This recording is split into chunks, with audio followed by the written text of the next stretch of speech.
नमस्कार। श्री गणेशाय नमः।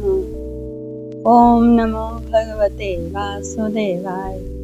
श्री परमात्मने नमः। आज मैं आपको श्रीमद् भगवत गीता के 16वें अध्याय का हिंदी में भावार्थ सुनाऊंगी। भगवान श्री कृष्ण अर्जुन को मनुष्य के दो स्वभाव का वर्णन इसमें बताएंगे। देव स्वभाव वाले और असुर स्वभाव के मनुष्य कैसे पहचानना चाहिए और कौन कौन से गुण इन दोनों स्वभाव वाले मनुष्यों में होते हैं। परंतु प्रथम मैं श्रीमद् भगवत गीता के 16वें अध्याय का महात्म्य सुनाऊंगी, जिससे हृदय में हमारे आपकी भक्ति बढ़े और फिर हिंदी में अध्याय का भावार्थ सुनने में मन लगे। श्री कृष्ण भगवान की कृपा प्राप्त हो। हमारे चैनल को सब्सक्राइब करिएगा, वीडियो को लाइक करिएगा, कमेंट्स के द्वारा मुझसे जुड़िए और उचित स्थान पर शेयर करिए। आइए सुनिए श्रीमद् भगवत गीता के 16वें अध्याय का महात्म्य। श्री महादेव जी कहते हैं, पार्वती अब मैं गीता के 16वें अध्याय का महात्म्य बताऊं, सुनो। गुजरात में सौराष्ट्र नामक एक नगर है। वहाँ खड़ग बाहु नाम के राजा राज्य करते थे, जो दूसरे इंद्र के समान प्रतापी थे। उनके एक हाथी था जो मद बहाया करता और सदा मद से उन्मत्त रहता था। उस हाथी का नाम अरिमर्दन था। एक दिन रात में वह हठात सांकलों और लोहे के खंभों को तोड़ फोड़ कर बाहर निकला। हाथीवान उसके दोनों ओर अंकुश लेकर डरा रहे थे, किंतु क्रोधवश उन सबकी अवहेलना करके उसने अपने रहने के स्थान हथीसार को ढा दिया। उस पर चारों ओर से भालों की मार पड़ रही थी, फिर भी हाथीवान ही डरे हुए थे। हाथी को तनिक भी भय नहीं था। इस कौतूहलपूर्ण घटना को सुनकर राजा स्वयं हाथी को मनाने की कला में निपुण राजकुमारों के साथ वहां आए। आकर उन्होंने उस बलवान दंतैले हाथी को देखा। नगर के निवासी के हाल तो बेहाल ही था। वे लोग अपने काम धंधों की चिंता छोड़कर अपने बालकों को भय से बचाते हुए बहुत दूर खड़े होकर उस महाभयंकर गजराज को देखते रहे। महाराज, इसी समय आश्चर्यजनक घटना घटी। एक ब्राह्मण तालाब से नहाकर उसी मार्ग से लौटे।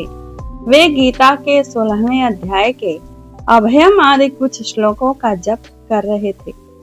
पूर्ववासियों और पीलवानों ने उन्हें बहुत मना किया, किंतु उन्होंने किसी की न मानी। उन्हें हाथी से भय नहीं था, इसीलिए वे विचलित नहीं हुए। उधर हाथी अपने फुटकार से चारों दिशाओं को व्याप्त करता हुआ लोगों को कुचल रहा था। वे ब्राह्मण उसके बहते हुए मद को हाथ से छूकर कुशल पूर्वक निर्भयता से उधर से निकल गए। इससे वहां राजा तथा देखने वाले पूर्ववासियों के मन में इतना विस्मय हुआ कि उसका वर्णन नहीं हो सकता। राजा के कमल नेत्र चकित हो उठे थे। उन्होंने ब्राह्मण को बुला सवारी से उतरकर उन्हें प्रणाम किया और पूछा, ब्राह्मण, आज आपने यह महान अलौकिक कार्य किया है, क्योंकि इस काल के समान भयंकर गजराज के सामने से आप सकुशल लौट आए। प्रभु, आप किस देवता का पूजन तथा किस मंत्र का जप करते हैं, बताइए। आपने कौन सी सिद्धि प्राप्त की है? ब्राह्मण ने कहा, राजन, मैं प्रतिदिन गीता के 16वें अध्याय के कुछ श्लोकों का जप किया करता हूँ, इसी से ये सारी सिद्धियां प्राप्त हुई। श्री महादेव जी कहते हैं, तब हाथी का कौतूहल देखने की इच्छा छोड़कर राजा ब्राह्मण देवता को साथ लिए अपने महल आए। वहां शुभ मुहूर्त देखकर 1,00,000 स्वर्ण मुद्राओं की दक्षिणा दे उन्होंने ब्राह्मण को संतुष्ट किया और उनसे गीता मंत्र की दीक्षा ली।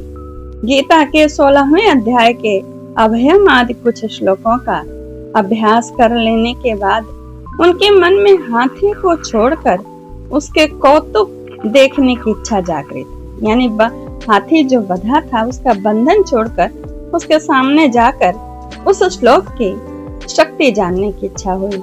फिर तो एक दिन सैनिकों के साथ बाहर निकलकर राजा ने हाथीयानों से उस मत गजराज का बंधन खुलवाया।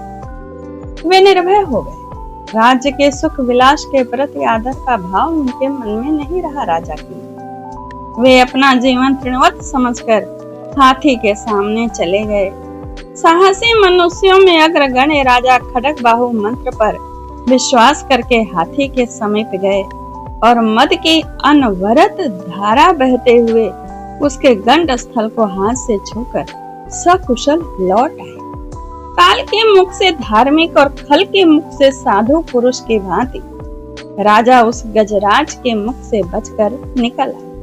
नगर में आने पर उन्होंने अपने राजकुमार को राज्य पर अभिषिक्त कर दिया तथा स्वयं गीता के 16वें अध्याय का पाठ करके परम गति प्राप्त की। आइए अब आप 16वें अध्याय। ओम श्री परमात्मने नमः।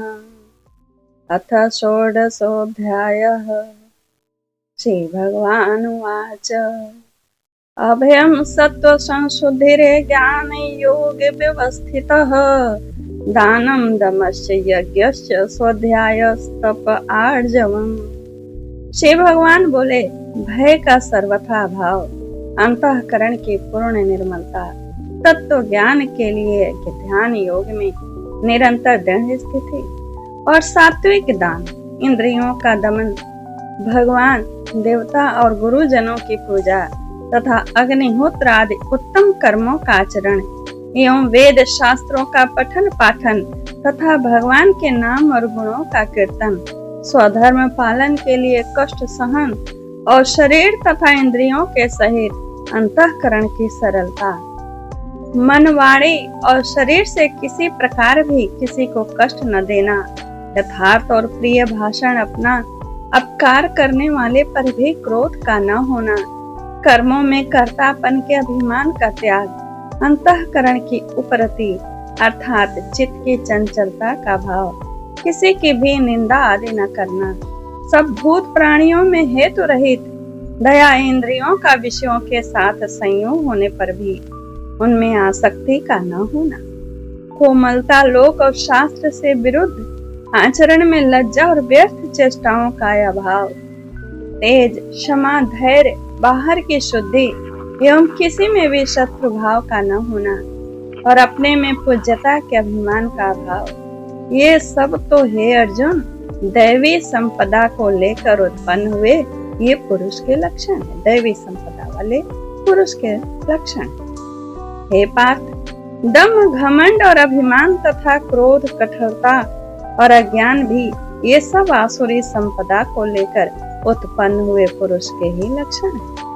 दैवी संपदा मुक्ति के लिए और आसुरी संपदा बांधने के लिए मानी गई। इसलिए हे अर्जुन, तू शोक मत कर, क्योंकि तू दैवी संपदा को लेकर उत्पन्न हुआ है। हे अर्जुन, इस लोक में भूतों की सृष्टि यानी मनुष्य समुदाय दो ही प्रकार का है, एक तो दैवी प्रकृति वाला और दूसरा आसुरी प्रकृति वाला।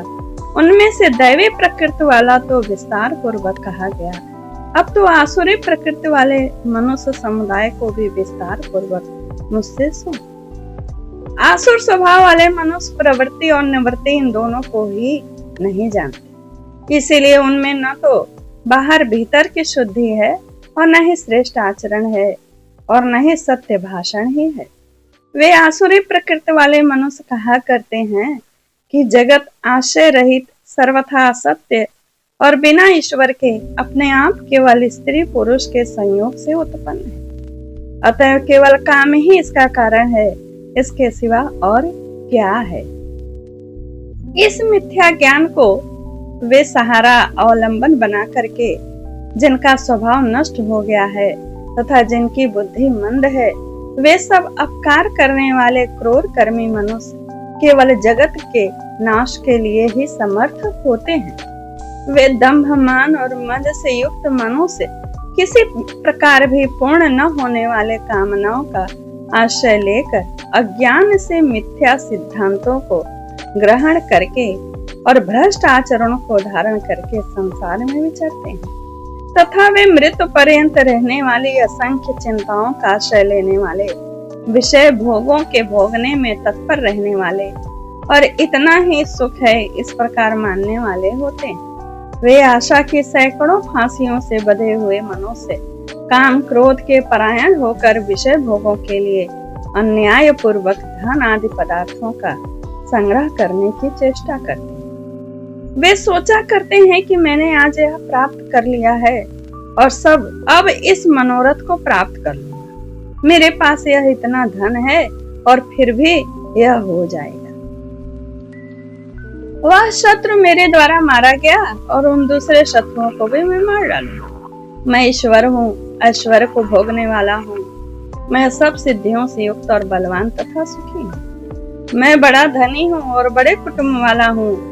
मेरे समान दूसरा कौन है। मैं यज्ञ करूंगा, दान दूंगा और आमोद प्रमोद करूंगा। इस प्रकार अज्ञान से मोहित रहने वाले तथा अनेक प्रकार से भ्रमित चित्त वाले मोह रूप जाल से समावृत और विषय भोगों में अत्यंत आसक्त आसुर लोग महान अपवित्रक नरक में गिरते, अपवित्र नरक में गिरते। वे अपने आप को ही श्रेष्ठ मानने वाले घमंडी पुरुष धन और मान के मद से युक्त होकर केवल नाम मात्र के यज्ञों द्वारा पाखंड से शास्त्र विधि रहित यजन करते हैं। वे अहंकार, बल, घमंड, कामना और क्रोध आदि के परायण और दूसरों की निंदा करने वाले पुरुष अपने और दूसरों के शरीर में स्थित मुझ अंतर्यामी से द्वेष करने वाले होते हैं। उन द्वेष करने वाले पापाचारी और क्रूर कर्मी नरा धमों को मैं संसार में बार बार आसुरी योनियों में ही तो डालता हूँ। हे अर्जुन, वे मूढ़ मुझको न प्राप्त होकर ही जन्म जन्म में आसुरी योनि के प्राप्त होते हैं, फिर उससे भी अति नीच गति को ही प्राप्त होते हैं, अर्थात घोर नरकों में पड़ते हैं। काम, क्रोध तथा लोभ ये 3 प्रकार के नरक के द्वार आत्मा का नाश करने वाले अर्थात उसको अधोगति में ले जाने वाले हैं। इसलिए इन तीनों को त्याग देना चाहिए। हे अर्जुन, इन तीनों नरकों के द्वारों से मुक्त पुरुष अपने कल्याण का आचरण करता है। इससे वह परम गति हो जाता है, अर्थात मुझको प्राप्त हो जाता है। जो पुरुष शास्त्र विधि को त्याग कर अपनी इच्छा से मनमाना आचरण करता है, वह न सिद्धि को प्राप्त होता है, न परम गति को और न सुख को ही प्राप्त होता है। इससे तेरे लिए इस कर्तव्य और अकर्तव्य की व्यवस्था में शास्त्र ही प्रमाण है, ऐसा जानकर तो शास्त्र विधि से नियत कर्म ही करने योग्य है। ओम तत्सदिति श्रीमद् भगवत गीता स उपनिषत्सु ब्रह्म विद्यायां योग शास्त्रे श्री कृष्णार्जुन संवादे देवासुर संपद विभाग योगो। ओम तत्सत्। ओम नमो भगवते वासुदेवाय।